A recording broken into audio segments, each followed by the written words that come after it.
All right. Can you all hear me just fine? Cool. I'll take it. Apologies, I'm a little winded. I just dashed around all of MAGFest trying to find my flash drive, which I'd left in the museum. So, welcome to the Atari Archive panel, Making an Industry. So this is sort of the things I've learned doing this particular project for, God, probably about 10 years now, I think is when I started. So what is Atari Archive? It's cutting off, that's great. It's a good start. So, what is Atari Archive? This is a video game history project I started back around 2015. It was the original concept that it was going to be a chronological trek through the Atari 2600 library, inspired by Crontendo and Jeremy Parish's Game Boy World project at the time. I figured, I know Atari, I really like the Atari, that'll be a fun project. Well, it's kind of, we'll say, evolved or morphed or grown monstrously in scale since then. So this is now using the Atari 2600 library as a jumping off point to talk about everything associated with those games and beyond. So, there's a lot of game history about the 2600, but there's also, those games didn't spring forth in a vacuum. There was a lot of other things going on at the same time, the arcade space and the computer space, and even before, like even earlier. 2600 games often pulled from earlier works. People were inspired by earlier projects, or maybe genres started off as sort of like one-off projects in the 50s and 60s and then just didn't gain any traction. But I still like to talk about that because that is still part of the history of, say, a pool game or a baseball game. So these particular images, I wanted to run through them real quick. Top left, we have the Atari 2600 prototype unit at the Computer History Museum in California. Next to that is an image of the brown box, which was the home console prototype that was pitched to Magnavox and what turned into the Odyssey, which you can see in the museum space over there. We have a Bally Basic computer programming set for the Bally Arcade console. And this was sort of the cassette interface. You could save and load games, and a lot of people did. We have the first 2600 ad. We have a sketch of a lost computer program called Bat Baseball from 1967, which was developed by, I have his name in here, T.J. Spence at New York University for the CDC 6000. This computer had two displays. So one had an overview of the baseball field. The other one had the scoreboard and everything. And as you can see, the characters themselves used ASCII characters. They just combined them to make like a pitcher and a batter and whatnot. Super cool. This came up in one of the court cases that Magnavox was involved in, I think against Midway in the mid-70s. That's sort of where the record of this comes from. Then we have Nürburgring 1, which was a German driving game by Dr. Rainier Forst. This was the original first-person driving game that then Atari and Midway consequently ripped off for Night Driver and 280 Zap. Then finally we have a computer pool game made at 1953 and the University of Michigan for their MidSat computer as part of like a demonstration for an industry group out of Detroit. So like, these are interesting stories to me out of game history, and there are ways I've been able to associate them with these Atari video games. And actually doing that research is a whole process. I'm going to delve into it even further later, but when I first started this project, I had very little to work with personally. I didn't know when games came out. I didn't know a huge amount about the development, except for some of the more high-profile interviews I'd been able to come across. So even though I started it in 2015, the actual first video didn't come out until 2017 because I had to do all that baseline work first. So, first off, I wanted to figure out when these games came out, so I started off with magazine scans. Those were online, but those really only started up in 1981, so there were a lot of gaps, especially earlier on. And they didn't really give you much more than like a window for when games came out. Then, fortunately for me, Frank Cifaldi at the Video Game History Foundation scanned a bunch of yeah, I hear you, Phil. Scanned a bunch of computer entertainer issues that started in 1982, and they were very pleasant in that this was run by a video game store out of California, and they would just call all the manufacturers up constantly and ask what were the updated release dates for games. So everything beyond that, I was able to pin down pretty handily. And so anything earlier than that, I started getting into research library materials and newspaper scans. I've been subscribed to newspapers.com for years and years at this point, just because finding advertisements is a good way to figure out when games came out. And additionally, that helps you affirm the release dates from Computer Entertainer. It helps you find newspaper coverage of video games, which frequently I feel gets overlooked, but great resource. You can find a lot about like how games were received through newspapers and these zines and that sort of thing. Like, I guess I'll get into that further later on, but there's a lot of coverage of arcade games. They talk to people who played the games. They talk to the people running the arcades. Talk to people who ran stores. And that's another handy use, the trade periodicals. So these are two of them that I've personally gone through, these merchandising issues. The Library of Congress has them. And that was a retail trade magazine that ran through the 60s until about 86. And they covered video games pretty extensively because that was part of their market. They focused on like consumer electronics and appliances, that sort of thing. And then this other thing, Weekly Television Digest, this started in like the 50s and ended in, I think, around 2003.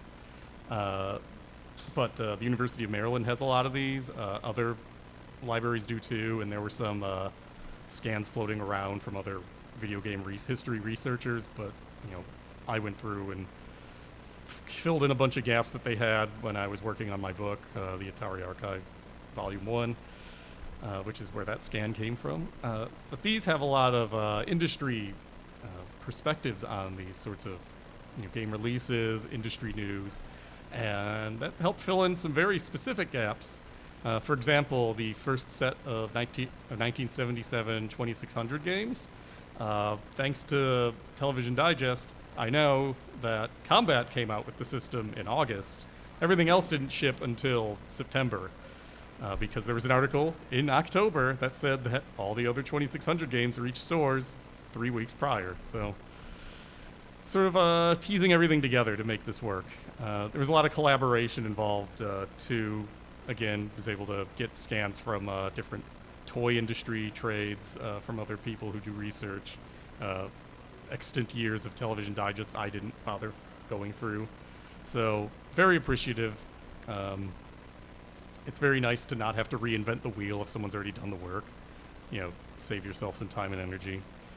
So today's process when I'm making stuff or videos now, generally I look for interviews people have done. If they haven't done any, I'll try and reach out to them, like relevant to the topic at hand, usually developers, but also like I've interviewed people who did music and just happened to work on video games, like commercial like jingles and whatnot. I interviewed a physicist at one point because he was the guy who came up with the original artillery game and it was relevant. So like, you never know where those lead. Digging through trade magazines, digging through magazines, mass markets, newspapers, just to get more details on what was going on at the time. Because ultimately, this is sort of my my mantra for this whole series. Is context is king. I want to contextualize these games because these are very old games. Like we're talking 40 to 50 years in most cases, and they're very primitive, they're very basic, and I feel if you really want to understand what makes them interesting, you have to kind of understand, how they were being received, what people thought of them at the time, and what they were up against. Like, some of these notable surprises I found when I was going through all this. Like, there's sort of a typical history that the Channel F and the Studio 2, like, these were early competitors to the Atari 2600, and they kind of flopped because the 2600 library was just that much better and the hardware was that much better. And well, Like the 2600 hardware, it's different, and yeah, they were able to get more interesting stuff out of it because it's so weird and unique. But there's some articles here from 1977 talking about how the Channel F was like a very hot seller very early on. Stores had trouble keeping it in stock, and the bigger crunch was that they couldn't get units from Fairchild, which I plan on touching on the details of that later in this presentation. In the middle, we have an article that I found at an archive from Home Furnishings Daily, and this one's about the Studio 2's test market, where it was very well received, sold very well. Obviously, when it went national in the summer, at that point the 2600's out and sort of ate its lunch. But like people liked the Studio 2 early on too.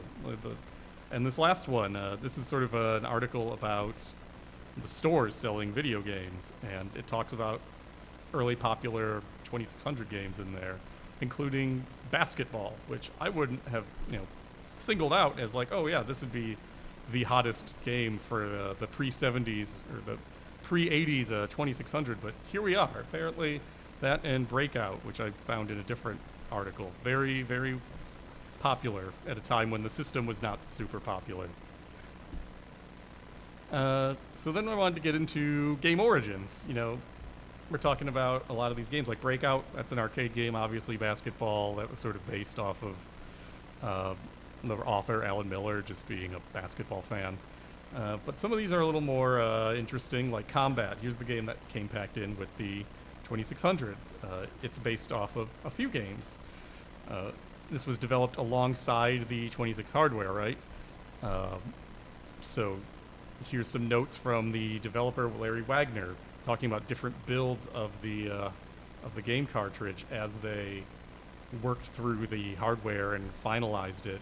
They had to change the spec of the cartridge. Like originally, it says right here that it included a version of Tank, which was a 1974 Atari game that was quite popular. Jet Fighter, 75 Atari game, not as popular.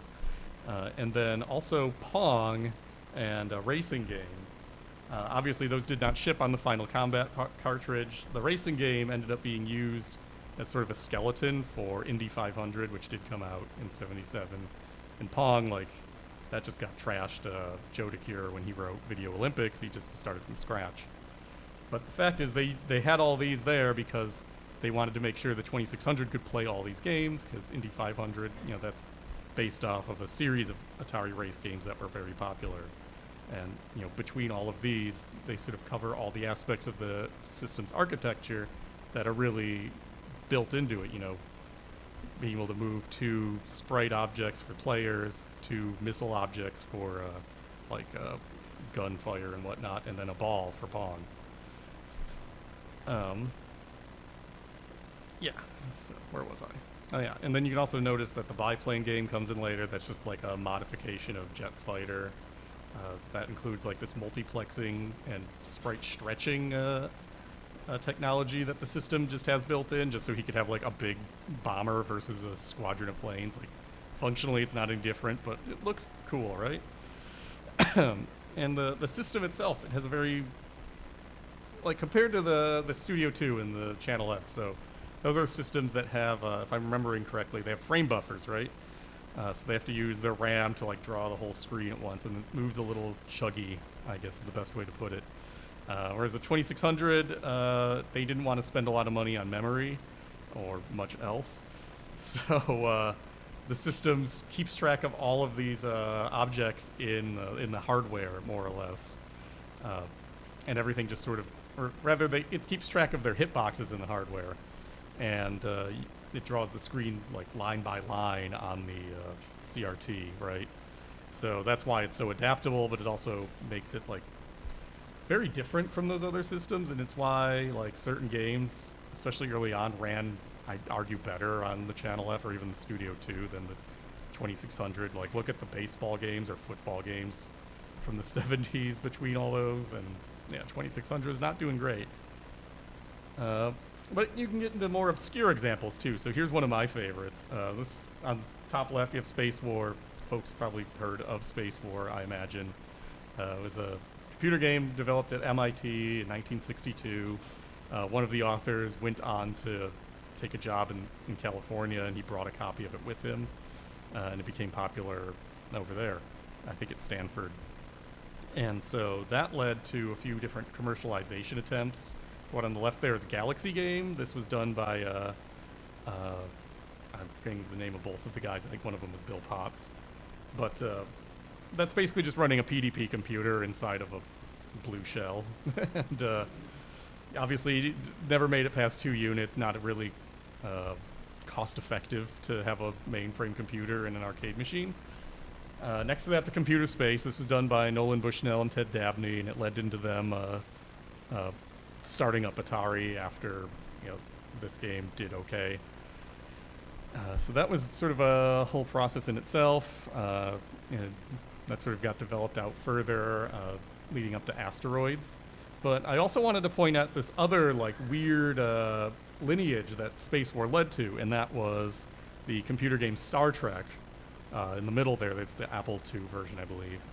So this was written in 1971 by a high school student named Mike Mayfield, who was using a stolen library access account at the nearby university to get into their computer lab. And he saw Space War. He thought Space War was rad. He wanted to write Space War for the computer that he had access to. It was a Sigma 7. Sigma 7 only had a teletype, so he could not actually make a real-time action game like Space War.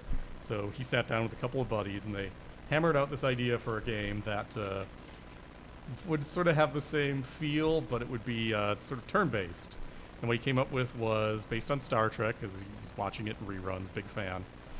And it's kind of like a early roguelike game, I guess you could say, because you put in a seed at the beginning, and it generates the whole game world from there, and you're jumping around different sectors. You're looking for Klingon ships, and you can blow them up, and you have to destroy them all within the time limit or without getting destroyed yourself. Real interesting, really popular game. It's been ported to everything under the sun. You can even find copies for Japanese computers, European computers. It's all over the place. But most notably, Star Trek begat Star Raiders on the far right. Doug Neubauer, who wrote Star Raiders for the Atari 400 computer, liked Star Trek. He wanted to make a sort of real-time action sort of version of that. I think Star Wars was also an influence there. But Star Raiders was kind of like the killer app for computer gaming for a while there, and it got cloned a bunch, and that in turn led into games like Elite and Wing Commander, and now you have Elite Dangerous. So it's all sort of going back to Space War. So that's super interesting to me, and considering that Star Trek and a version of Star Raiders and Space War all show up on the 2600, that's all been relevant to videos that I've done. And this is sort of a through line I've come across that I've really baked in, is that 70s coin-op games are super interesting. There's a panel tomorrow all about this sort of topic. I don't want to steal its thunder. Shout out to Nate. I know you're here somewhere. I saw you come in. There you are.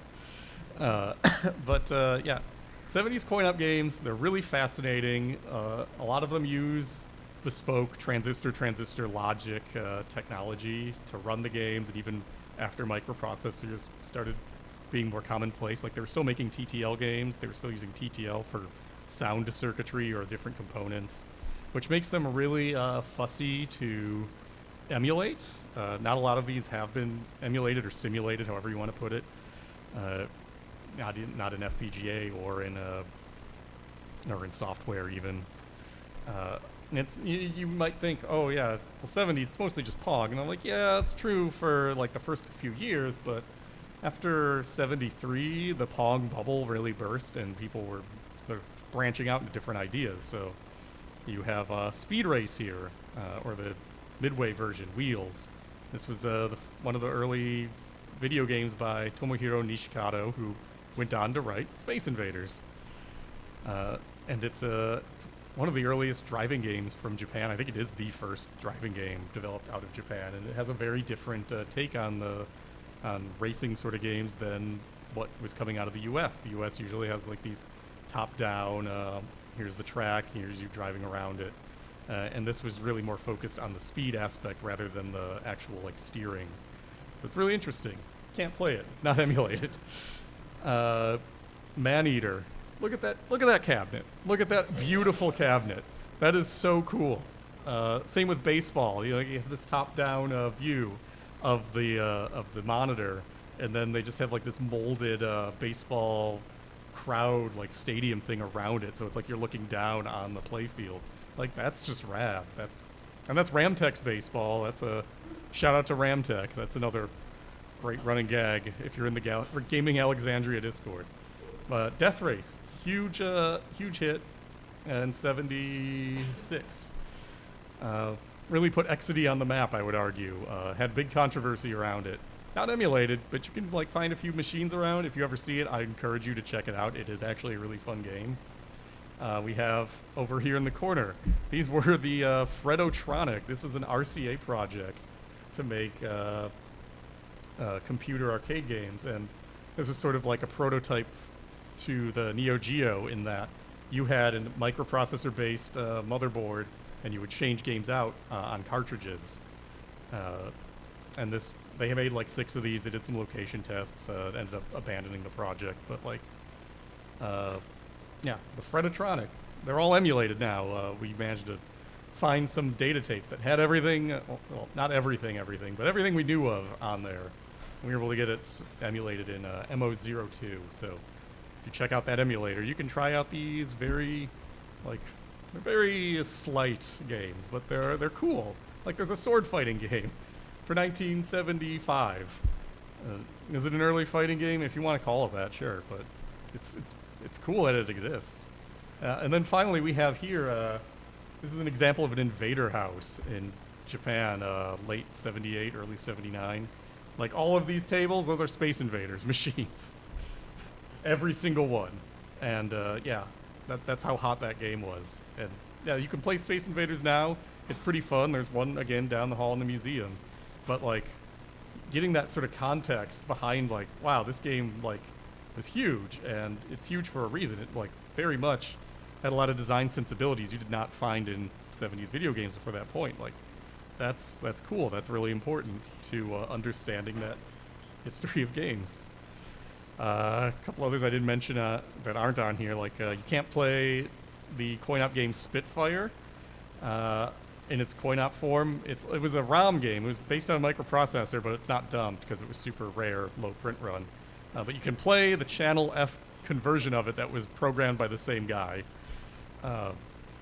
Same with Tank, TTL game, but you can play Combat.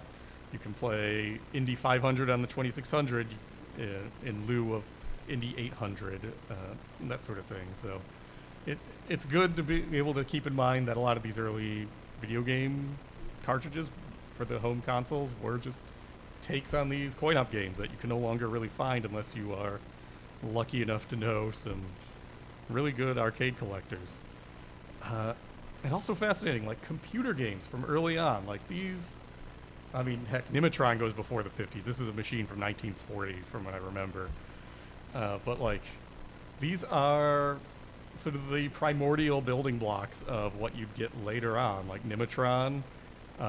This was sort of it's not transistor based, but it's how do I want to put it? Yeah, it's electromechanical, more or less. So it played NIM. They showed it at the New York World Fair around 1940.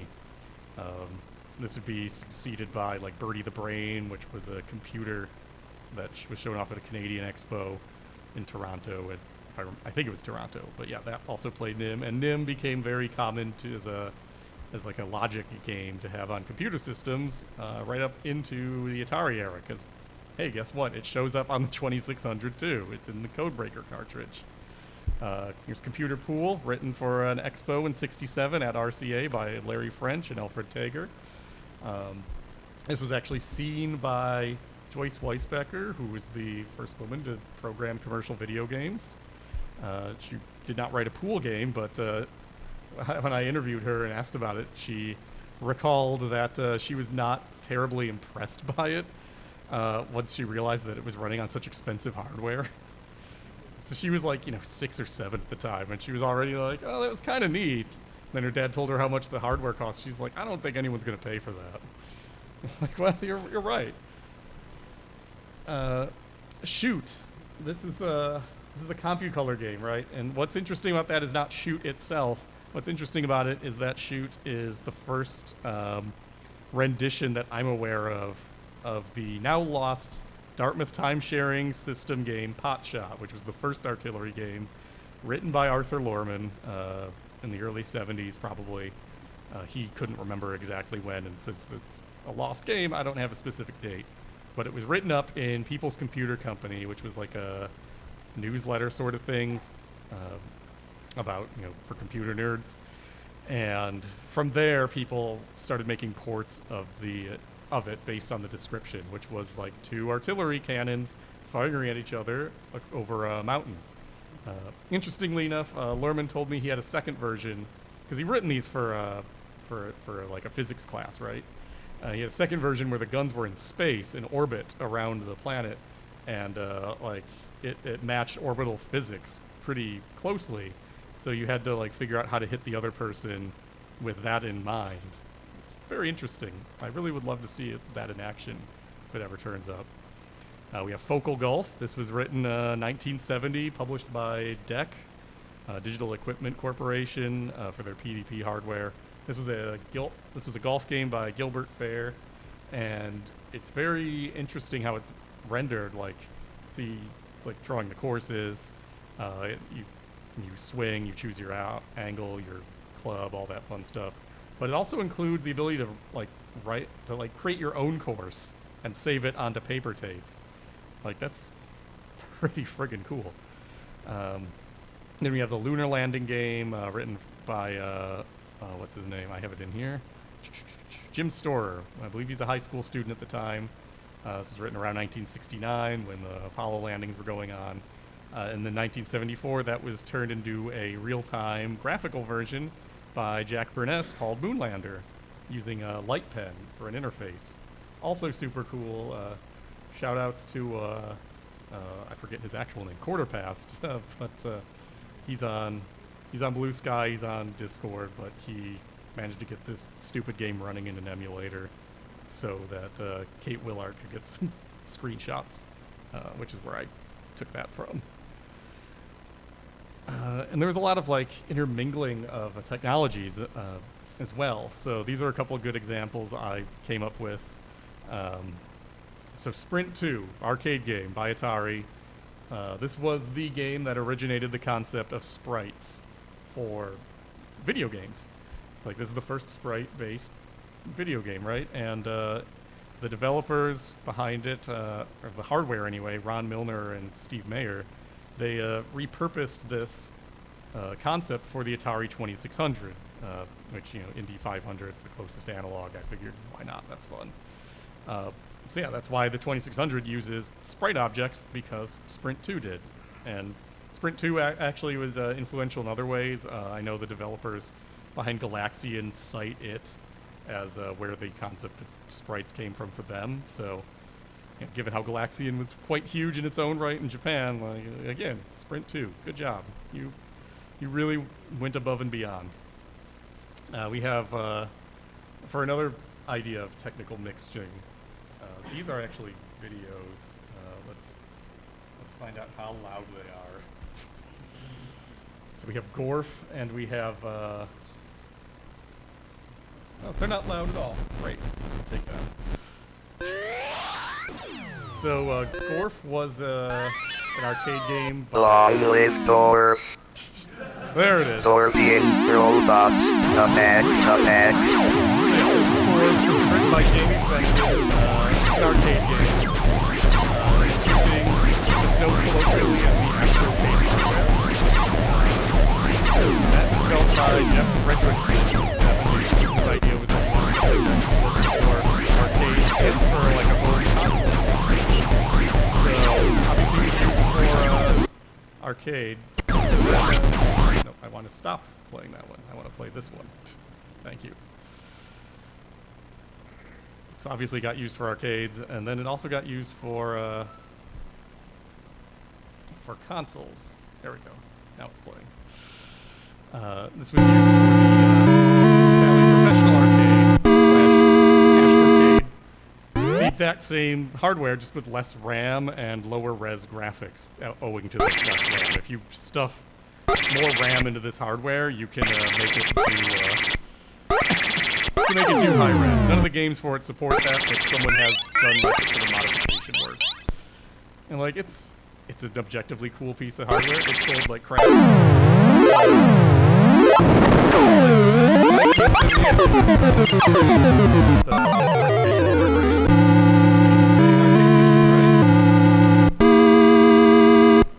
was just gonna let that play because that's a cute little tune. But okay, even beyond that, like something like the Odyssey 2. Again, it's in the museum. That hardware design, having a keyboard built into it, that was designed by Roberto Lenarducci at Magnavox, and according to folks who worked with him, he was inspired by the Apple I computer, because he had the idea of like, oh hey, that's something you can like slot a keyboard onto. That's cool. I want people to look at this system and think, you know, oh, computer technology too. I don't know how well that succeeded. The keyboard and the thing's kind of crap, but it's a neat idea. That's where it came from. Other like video game developers, they didn't like come in necessarily from the gaming space, like electromechanicals, that sort of thing. A lot of times they came from other computer segments. The late Bob Smith, who worked at Atari and Magic and went on to work in the industry pretty much until he retired in around 2003. He had no experience with video games other than writing one Night Driver clone for, I think, what computer was it? Was it Texas Instruments, I think. It's for an Intel 8080 based system. I remember that off the top of my head. But he wrote that, and that was sort of the end of that. And then his wife wanted to move to the West Coast, so he applied for a job a few different places, ended up at Atari, wrote video pinball, and sort of off from there.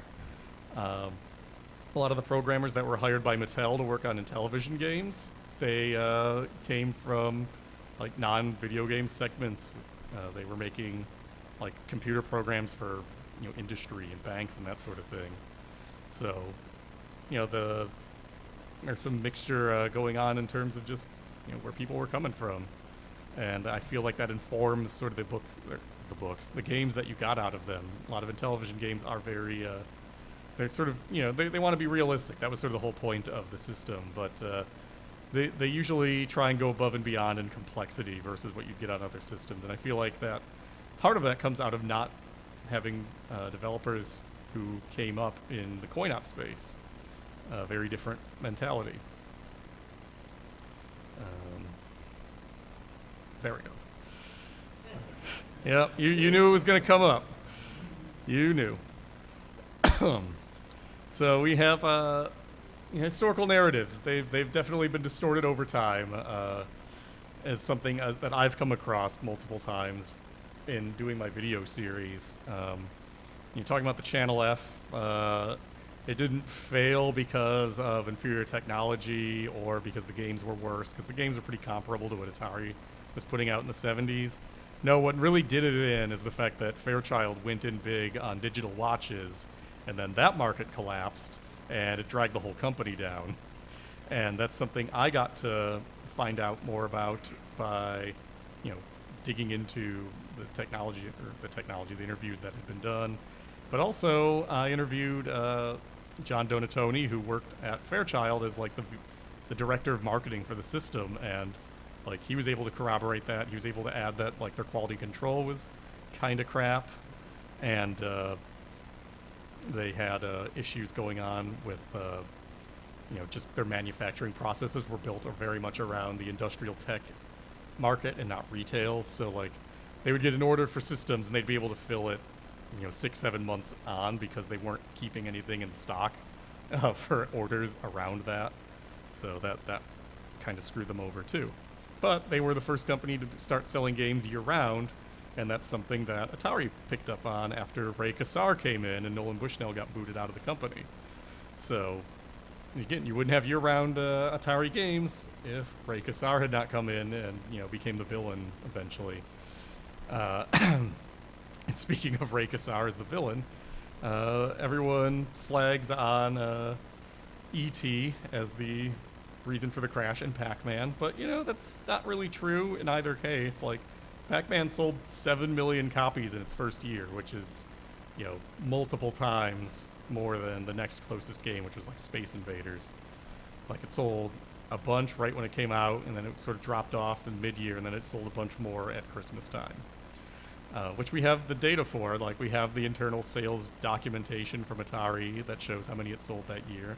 We have reporting in the trades and in newspapers that it sold like hotcakes very early on, and then some comments at the end of the year that it picked back up, and you could see that in like the charts from like Billboard and whatnot. So we know Pac-Man was a big success. They ended up making it the Pac-In title in 1983, which is why sales dropped off a cliff that year. But like, even though the game itself is not great, I cannot go to bat that hard for the design Todd Fry came up with here. But it did not bear out in how well it sold. And speaking of, I know Todd Fry likes to put the blame on the company for why this game kind of sucks, but honestly, it's kind of his own fault. Like, he's also admitted in really old interviews before he sort of came up with his own narrative that he didn't really like Pac-Man that much, and so his idea of what were the important things to take from Pac-Man, the arcade game, were definitely not what other people would think of. So he's like, yeah, you gotta have a two-player mode. I'm gonna make sure I spend all of my RAM to have a two-player mode rather than, ghost AI that's worth a damn. So that's in the color scheme. He also likes to blame Atari for that, but no one else I've talked to has been able to corroborate that. Yes, Atari mandated that he use those colors. They're like, at best, maybe someone told him that offhand that he shouldn't use a black background, but like, everyone else was doing it. I don't know what his reasoning was there. And as for E.T., yeah, this game was a bomb. There's no defending that. But I think it's worth noting that it came out after the news report that generally signifies the start of the crash. Because the news report that came out about Atari's losses came out at the very beginning of December. This game came out in the middle of the month before the holidays. So it's more of a... I mean, it's not good by any stretch, but it's more of a victim of the crash as much as anything. Like, it didn't do any of the actual crashing. That is Atari's fault for overproducing the number of games, and stores overordered the number of games, and didn't expect Atari to actually be able to fulfill that full order.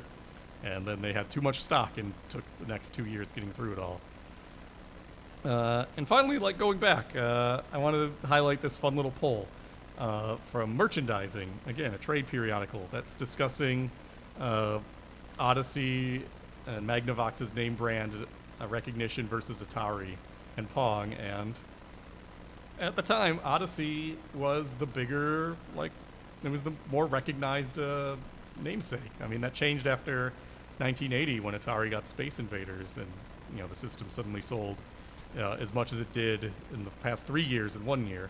But like, early on, Magnavox was a player, and it did pretty well for itself.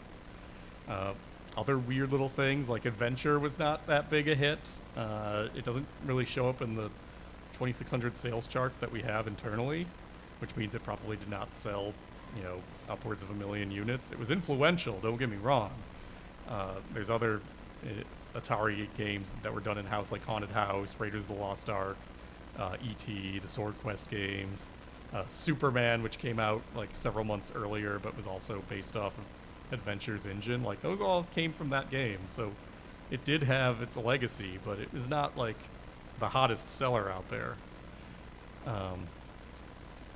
Speaking of the crash, like Space Invaders, again, that sold like hotcakes. That probably did more to cause the crash than anything, because Atari had to scale up its operations. It had issues with order tracking. It had issues with order fulfillment in 1980 and 81. So that's when stores started over-ordering, because then they would get the amount of games they actually wanted. And then in 82, that bit them in the butt, because all of a sudden, now Atari had the scaled up enough that they could fulfill those full orders. And yeah, not great. So that's really what killed everything in the crash. That more than anything.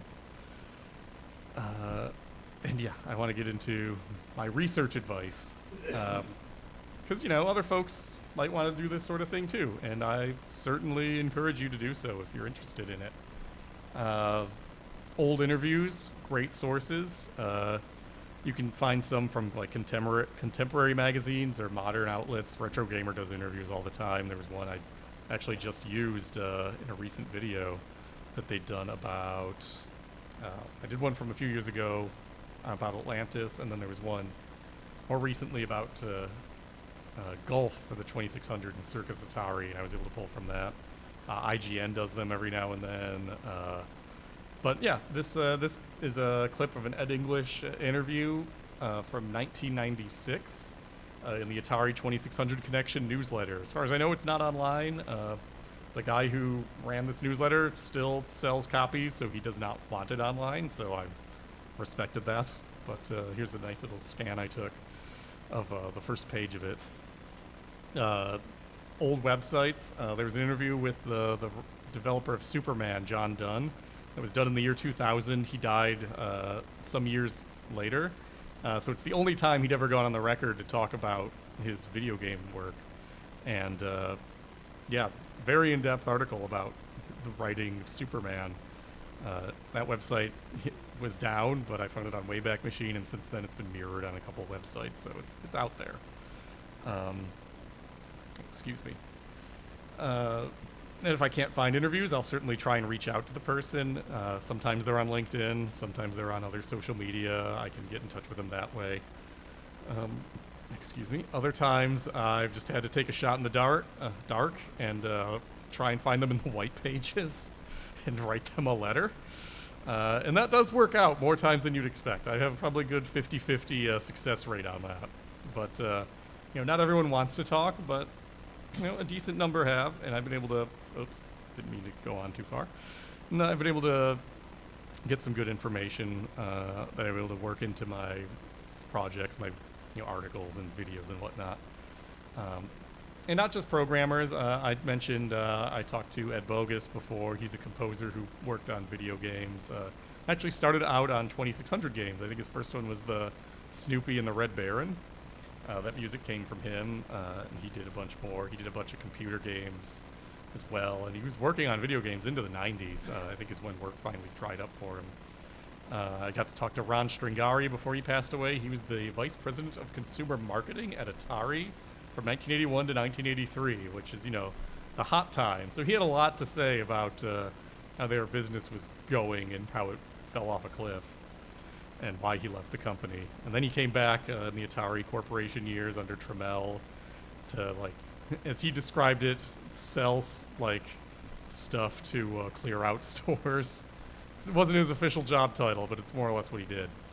But even before that, he worked at Sears, and he was part of the buying team who worked on video games. He was there in the room when they decided to work with Atari and get the original Home Pong out. He was involved in that. He was involved with getting the Intellivision at Sears. So that was cool. I talked to Al Alcorn. Obviously, he's known for writing Pong and some other arcade machines, but he was involved in the Atari 2600 hardware development. He was the head of the department. So when I interviewed him, I talked specifically about that topic, and he was really excited because no one ever asks him about the 2600. So yeah, you can get some really good, interesting outside of, just of talking to programmers. I know there's a historian, Alex Smith. He does the They Create Worlds podcast. This is sort of his bailiwick. If you listen to his podcast, he talks to a lot of executives whenever he gets the chance on these sorts of topics. Primary documents, great source. Pain in the ass to find because of copyright restrictions. If you can travel to a research library that has these materials, that's awesome. The Strong Museum has a lot. This particular page comes from the Hagley Museum in Delaware. They have a lot of the RCA papers. The Computer History Museum in California has some papers. The National Video Game Museum does not really have a formal library, but I know they have a lot of documentation when the authors of the recent MIT Press and Television book were working on that. I guess they worked with those guys to like go through their archives and check stuff out. So like, that's an option. Certainly, MIT has a lot of the infocom stuff. Not infogram, that's something else. But so yeah, if you're interested in Zork and those text adventures, MIT's got you covered. So yeah, they're not great to reach, but there are certainly options, and I wish that was easier, but that's an issue for the Copyright Office more than anything, I guess. But there's other stuff. You don't necessarily have to go out and about. There's a lot of stuff on archive.org. There's stuff from like newspaper websites. The Video Game History Foundation just announced their libraries opening it up next week. Yep. Shout out again to Phil. So you'll be able to sift through a whole lot of cool stuff on there. You have the Library of Congress here. They have various trades like merchandising. They have VT Music and Games, which is a vending times coin-op trade that ran in the late 60s for a few years. And it's focused specifically on jukeboxes and electromechanical games. So if you're going into like really early history, that's a great resource. And you know, some of these are online, some of them aren't.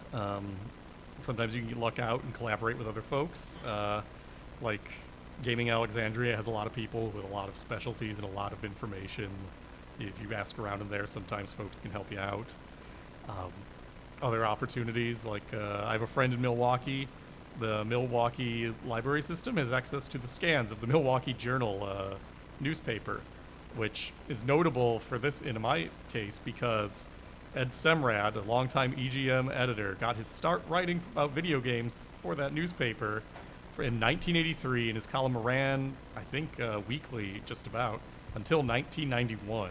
So, like, he was covering video games at a time when very few other outlets were.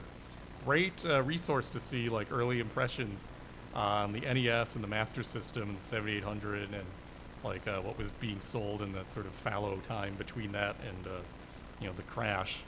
Let me tell you, Ed Semrad, huge Sega fan, loved the Master System, hated the NES, thought it was crap. Fascinating reads. And yes, even if you're not that close to a library, it's worth checking with them, because sometimes the librarians will, excuse me, be willing to check a book or, you know, see what they have and let you know if it's anything relevant to you. I did that recently. There was a Dartmouth time-sharing system report that's at some, like, a single library in upstate New York. I emailed them asking if, like, it had, basically if it had Potshot in there, and the guy was able to flip through it, and he's like, here's like, the table of contents. Does any of this look relevant? And it didn't, but now I know I don't need to try and, like, get a copy of that book. Let's see. The historical record, great option. Again, it's something you can do online. Like, you can dig through the Atari Age forum, huge resource. It's been there for 20-odd years. So in various obscure corners for specific topics, you could probably find some good information on there. There was just a thread on Blue Sky the other day from GDRI about Tax Avoiders, the 2600 game, and how there's a couple threads on Atari Age that sort of discuss how it's how it was literally made as a game to dodge taxes. So, like, yeah, Atari Age, who knew? Usenet groups, if you want to get into the 90s, a lot of great information in there as well. The Shoryuken archive's great if you're looking at, like, fighting game history, etc. And for me, zines are great too. I should add those before I move on. Some zines are online. I know, again, the Strong has a big collection of zines that were donated to them, but if you can find any of those scans, they're cool. And then, you know, think local. Local history is pretty fun too. This is an article I wrote when I lived in Michigan. Basically, while I was doing my research for my video projects, I came across a news blurb in, I think, Electronic Games about this club in East Point, what was East Detroit at the time, that was meeting to play video games, and they were like working with the game publishers to get games together for children's hospitals, and made donations and whatnot. And I thought that was really cool. I wonder like those guys are still around. And it turns out one of them was still in town. And I did an interview with him and wrote a whole article from a newspaper I used to be at, sort of following up and sort of discussing that whole thing. It was very cute. People really seemed to like it when I ran that. Even more locally, I was talking, I don't know if anyone here has been to Baltimore, but the Peabody Heights Brewery has a little arcade, the Dugout Arcade. It's run by the Save Point folks that brought some stuff here. They have a Meteors cabinet in the museum over there. And so the guy who runs Dugout, one of the folks there, I guess that was done by his dad, and they went to court with Atari over it being a clone of Asteroids. And his dad's company won. So that's kind of fun. Like, that's a local piece of history right over there. They didn't make very many copies of them because it was a very small operation. But they beat Atari in court. And, like, who beats Atari in court, especially in the early 80s when they had all the money in the world? So, like, you know, local history is really fascinating to me. Even, like, again, when I lived in Michigan, there was a lot of, like, development in Michigan around the sort of the indie development scene around the Valley Arcade console. So I've done a lot of interviews with folks who worked on that sort of stuff, and I swear to God, if I'd been doing this like 10 years ago when I still lived in Michigan, it would have made my life so much easier, because I could have just driven over to them. But yeah, you know, wherever you are, you could probably find some cool local history, like what arcades were in the area, what stores, like what were people playing. All sorts of fun stuff like that. And yeah, Gaming in Alexandria, I want to shout out to that Discord again and website, because like that's great. It's a great resource. I've been able to learn a lot through them. They're doing a lot of good preservation work, so kudos to them. So we have about 9 minutes left. If anyone has any questions, yeah, you up front. Well, really have to endorse your comment about newspaper.com. It's a fantastic resource. My son's been a computer, doing something. I'll go back and I'll look for the first computer I bought and add. It gives you all that data. It covers almost every newspaper in the country. So if you leave the city and town out, you'll get everything. Mm-hmm. And it's just fantastic. Also, you've never heard of it. Oh, yeah. Camp Evans, New Jersey. It's in Walls Township. It's called Camp Evans. There's a sub-base under Fort Monmouth. There's a fantastic radio and computer museum up there. Yeah. The whole base is dedicated. All the old military buildings, everything has a different museum. And every year they have computer, every 2 years they have computer, vintage computer. Yeah, the VCF East, I think, is out there. Guys from Bell Labs that are still alive. Mm-hmm. Their presentations, and we're people talk about the Atari. It's a fantastic thing. They have a large number of computers. The guy went up and was going to donate some. They said, well, we've already got this. And my son was talking to him. He said, here, take it. Here. You know, it's a great place to check out. Yeah, I also endorse VCF, like all the vintage computer festivals. I know there's like one in the Southwest. I know there's one in Chicago. There's one in California, and yeah, the one in New Jersey. And they're pretty fascinating places. You can find out all sorts of cool like computer history, see some good old technology in action. I remember going in 2019 and seeing someone had an Altair 8800 hooked up with the webcam or equivalent at the time. Yeah, and it was like very low res, like very low color depth, but you could see yourself, and they had it set up so like you could take screen caps out of it. It was really cool. The Alexandria place, is that Alexandria here or somewhere? It's a website. Or it's just a website? Yeah. Does anyone else have any questions? Yeah.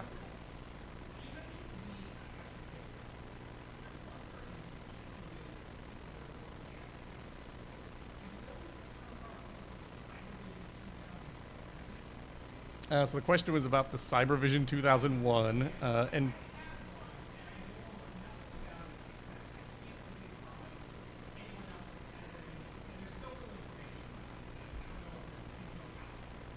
I have seen stuff about the Cybervision. I'm trying to remember what the context was.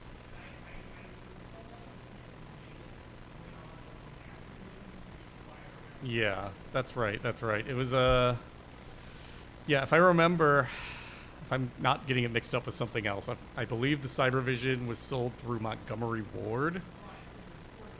Yeah. Yeah, that sounds right. It was I think it might have been an 1802 or an F8. I know it was one of those. And F8's the Fairchild. The 1802 is the RCA. Yeah, I think that's the 1802. Yeah.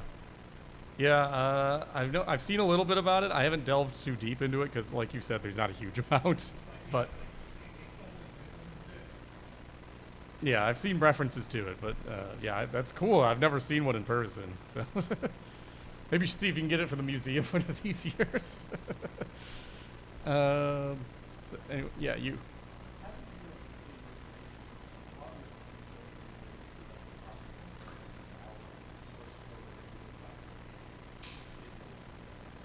Yeah, so the question was was how do I deal with the companies that still exist not wanting to get their information out there? And unfortunately, that's why I had to travel to like the Strong Museum because they have a lot of Atari's coin-op papers. They have some from Carol Shaw. She donated her papers there too, which includes Atari and Activision stuff. And you know, through legal constraints, like you can't reproduce the stuff on those copies. Like I can't just take a picture of a page of a memo there and like slap it online. I'm not allowed to do that. But I was able to look through these files and I'm able to pull information from it and for my research, but I can't like show it, which kind of sucks because I'm doing the visual medium. But that's sort of the main way. Sometimes if someone has something and it's not at a formal archive, I can like they'll scan it and post it online or send it to me or something, and like that's fine. I got some like Intellivision paperwork that way, but yeah, you kind of have to just work around it as best you can. There's no great solution to it. Does anyone else have anything? You and then you.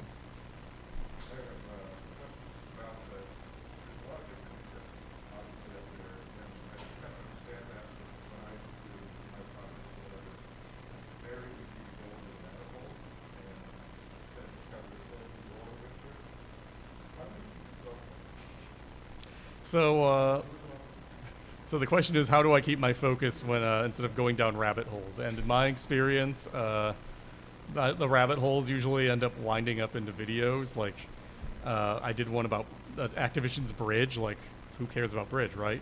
But it turns out it's really fascinating that it's like one of the few computerized Bridge programs out there, and that it was actually a pretty hot seller in very like niche target demographics, which was very interesting. And like newspapers.com has coverage of that. But you know, I'm trained as a newspaper reporter. Like that's what I went to college for. It's not what I do now, but like those instincts are still there. At some point, I'm like, okay, I have to cut myself off, or else this is going to get too long and unwieldy. In some cases, I've just spun off and done a different video about it, which is why I have standalone videos about the Channel F and the Bally and the Studio 2.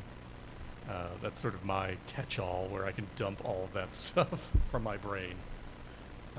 And then you, and I think that's all we got time for.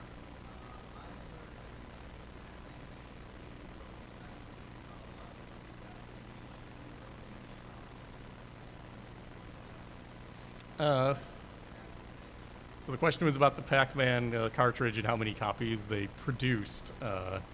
So you mentioned 12 million. As far as I've been able to find, based on contemporary reporting, Atari expected to sell between 7 and 8 million in 1982, and that's how many they sold. So I have a feeling that kind of got conflated,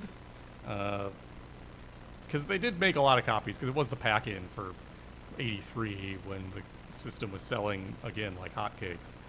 So I imagine there's a lot more than just 8 million copies floating around out there, but at the time there were something like 20 million 2600s, I think, by the end of 82, so I think it kind of worked out. Yeah. So I think that's all I got time for. Thank you all for coming. Really glad to have it.